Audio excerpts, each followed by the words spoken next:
I don't understand why people really want me to talk about Romanian politics. Like, you don't understand. We just had one of the most heated elections in Romanian history.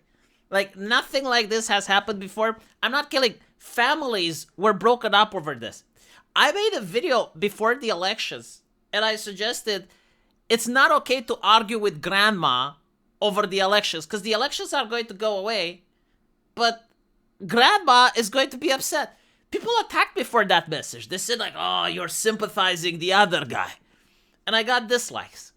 I had a conversation yesterday about what Georgia Simeon could have done better. You don't understand, V.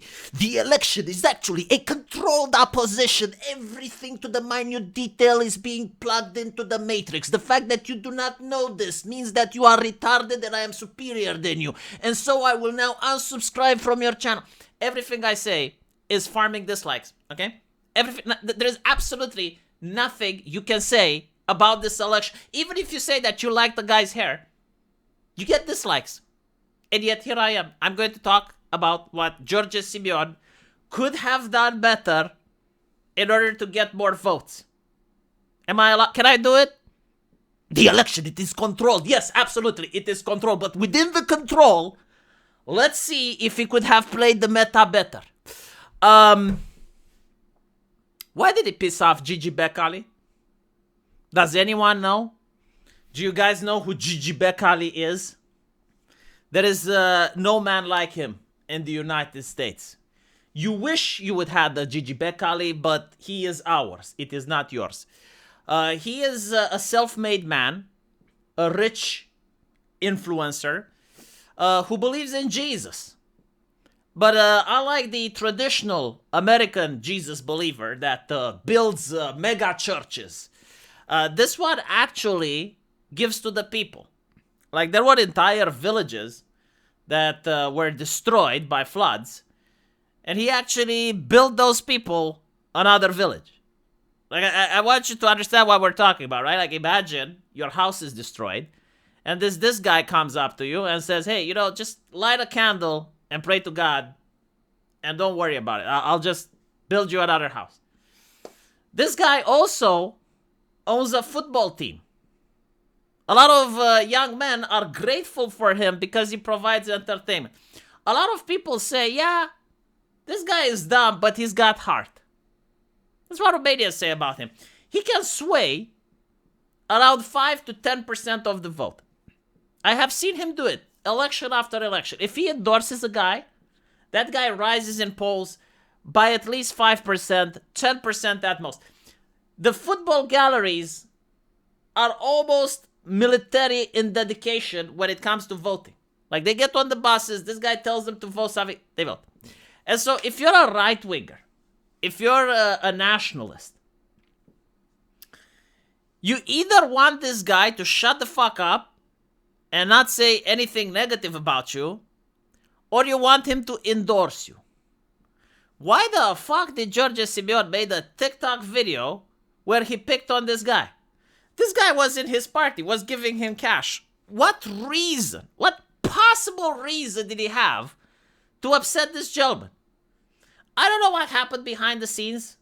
I've no idea, but it was a strategic blunder. Again, you don't need to kiss his ass. You don't need to be nice to him. But you need to make sure that he doesn't talk shit about you, because if he talks shit about you, then you don't get that 5 to 10% that he could have given.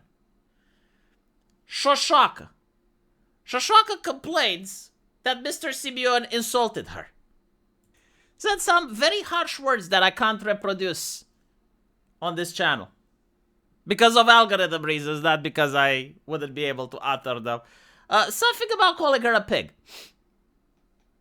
Now, I understand, individuals when looking at another person may form their own opinions, but must you out them in public? Again, she manages to get a couple of votes. Not a lot, but enough to get her into the European Parliament. Like, this is a person who's got votes that you would like. Why would you upset her base? I don't get it. Like, does anyone understand? Because, like, at the end of the day, a Shoshaka supporter vote is just as worthwhile as your vote. And it's just as worthwhile as your mother's vote. Like, all the votes are the same, right? So you don't want to upset people. You want to get their votes, which brings me to the next guy, Mr. Ponta. Now, Mr. Ponta, an extremely controversial figure in Romanian politics. I myself would call him a grifter. But right now, at least he was grifting for the nationalist side. You know, he was grifting for China, he was grifting for the Democrats, but like the latest grift is what matters. It's like, okay, he's now with the Nationalist. And he managed to get around 15% of the vote. And so that would be enough to actually make Mr. Simeon the winner with 15% from Ponta. And the funny thing is, like, Ponta was about to endorse him. Like, he was actually about to go out and endorse him when he finds out that, well, George Simeon's party is not interested in working with Mr. Ponta. And so he said, well, I can't endorse the man now. Like, I would look foolish if I do. All he had to do was to shut the fuck up. Or just make an arrangement behind closed doors. I don't know. I'm looking at Trump as an example, right? Because, like, we're comparing the nationalist movement in Romania with the MAGA shit. It's like, okay, Trump is making coalitions. Like, he went to the libertarians, said, if you vote for me, I'll give you Ulbrich. Went to various other people, went to streamers, promised them shit, went in all the other places, promised everyone something. Just so he can form a coalition. And when I'm looking at Romania, George Simeon, what does he say? Well, I was alone against the system. And I understand, you know, because the other guy, he had like 10 or 11 coalitions. Everyone in his side was hating each other. He had PNL, PSD, the National Liberals were hating themselves with the Social Democrats. They were hating with the USR. The televisions themselves, some of the journalists before that were shilling for him were hating each other. Everyone was fucking hating each other in his coalition. But he managed to get a coalition. And I see this time and time again, not just in Romania, but everywhere. Everywhere. Like, the right has this moral rigidity, which is not good in politics. It's good in the church, it's good in the community, it's good for your personal life. But if you actually want to stop being the loser, and you actually want to win an election so you can influence things, you gotta make some fucking compromises, and Trump understood that. But apparently, you know, we're still behind with that shit.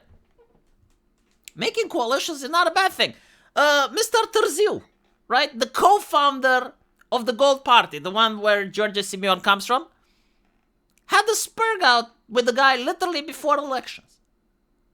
I don't know what happened behind closed doors. I don't know what the spurg out is about. But couldn't you spurg it out a couple of months before the elections? Or after? Couldn't you have worked it out?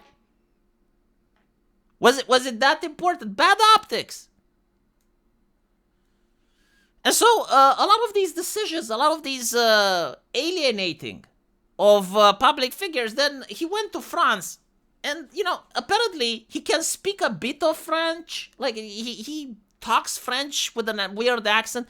But then in the middle of talking, he stops and fills the remaining sentence with Romanian. My brother in Christ, you do not do this. Either you speak French properly and you talk in French, or if you don't speak French properly, talk in your native tongue or in English. Looks bad. Again, I know for people that are already in his base, that shit doesn't matter.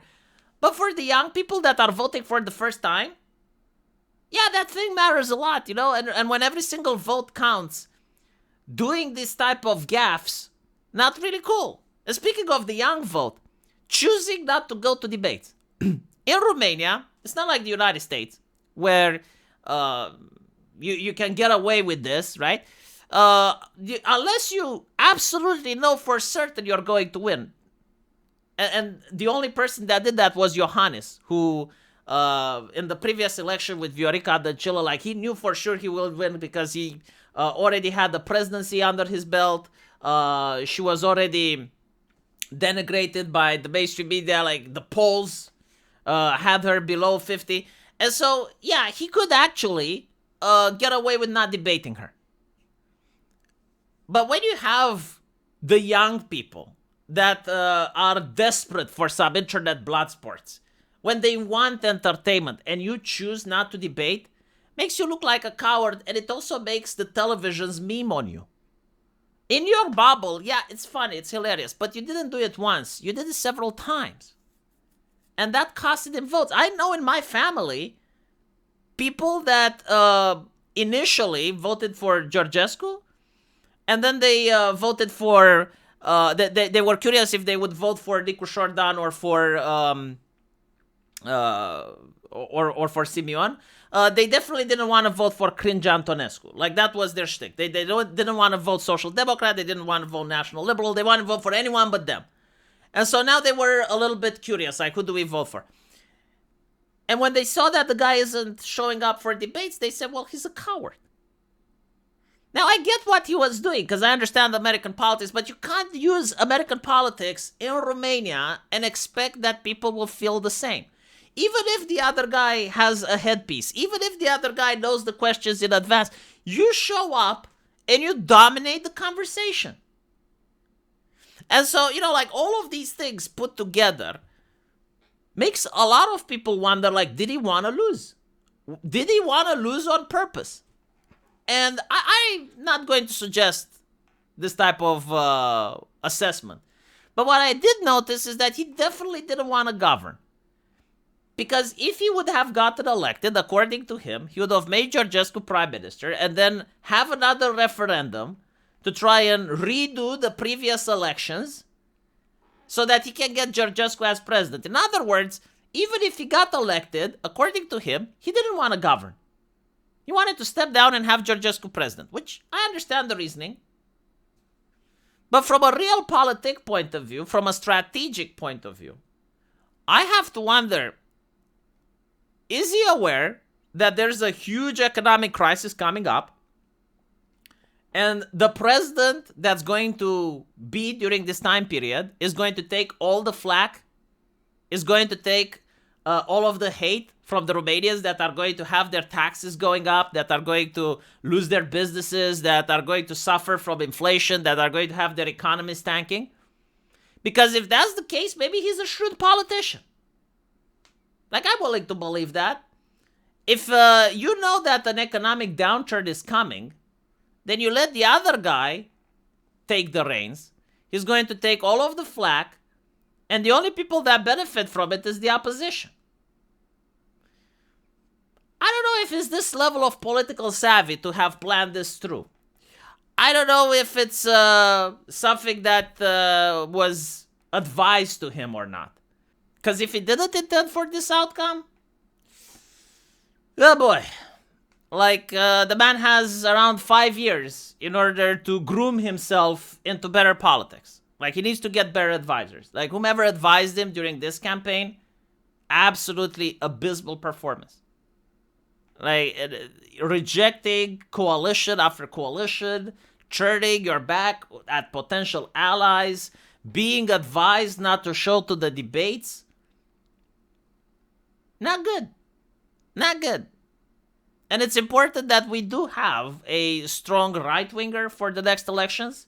And so I hope he does get his shit together, because there is a lot of room for improvement, right? Now, for those of you that believe that we're in the Matrix and all of this is fake, then it doesn't matter, right? Like, it's just entertainment. And so we can get better entertainment next time. Like, why do you even care if it doesn't matter, right? This is the thing that I'm constantly bombarded when I bring up the topic. Like, could he have done better? It's like, oh, it's all orchestrated. He could have never won. Yeah, sure, but humor me. Let's do it like it. Humor me. Next time, do it better. Let me know what you guys think. And as usual, I will see you in the comment section.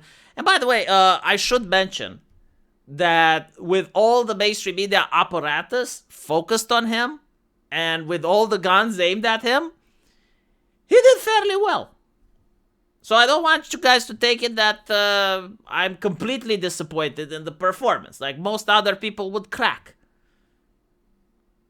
But still, I do hope that there is a lesson here to be learned, if not for him, then for whomever is going to run 4 years from now. Like, they should look at the way he campaigned, understand the mistakes, get the criticisms, and then move forward and provide a better platform.